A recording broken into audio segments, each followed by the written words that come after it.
ہم نے اس وقت بھی کہا تھا کہ یہ کوئی طریقہ نہیں ہے کہ آپ ایک جعلی اور فراڈ چیز اس کو قانونی حیثیت دے دیں. آپ منظوری نہیں دیتے, آپ ریڈو کرواتے.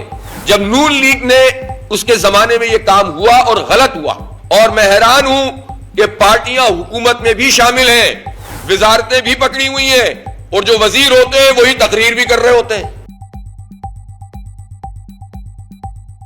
وہ کابینہ جس میں پی ٹی آئی اور ایم کیو ایم بیٹھی ہوئی تھی اور جی ڈی اے بھی غالباً, تو ان لوگوں نے جس مردم شماری کی منظوری دی تھی اس وقت ہم نے کہا تھا کہ یہ کراچی کے ساتھ بہت بڑی ناانصافی ہے, ظلم ہے, اور کراچی کا maximum mandate P T I اور ایم کیو ایم کے پاس تھا اور انہوں نے منظوری دے دی. ہم نے اس وقت بھی کہا تھا کہ یہ کوئی طریقہ نہیں ہے کہ آپ ایک جعلی اور فراڈ چیز اس کو قانونی حیثیت دے دیں. آپ منظوری نہیں دیتے, آپ ریڈو کرواتے.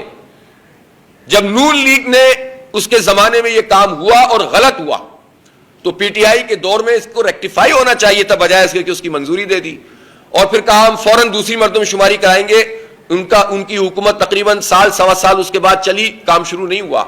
اس حکومت میں یہ کام شروع ہوا ہے, اور میں حیران ہوں کہ پارٹیاں حکومت میں بھی شامل ہیں, وزارتیں بھی پکڑی ہوئی ہیں, اور جو وزیر ہوتے ہیں وہی تقریر بھی کر رہے ہوتے ہیں. اور بھائی آپ تقریر نہیں کریں, اقدام کریں, ورنہ وزارتوں سے الگ ہو جائیں. اب ایم کیو ایم کا عجیب معاملہ ہے.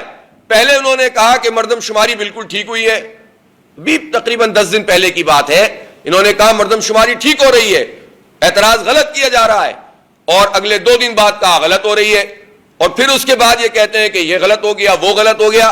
او بھائی غلط ہو گیا تو آپ حکومت کا حصہ ہیں, آپ نے پچھلی جعلی مردم شماری کی منظوری دی, آپ اس حکومت کا بھی حصہ تھے, اس وقت بھی آپ حصہ ہیں. وسائل کا مسئلہ بنتا ہے, نمائندگی کا مسئلہ بنتا ہے, ملازمتوں کا مسئلہ بنتا ہے, یہ سب مسئلے بنتے ہیں, لیکن وزارتیں نہیں چھوڑیں گے. لوگ مزے لیتے رہیں گے, ایڈمنسٹریٹر پہ بیچ دیں گے کراچی کو.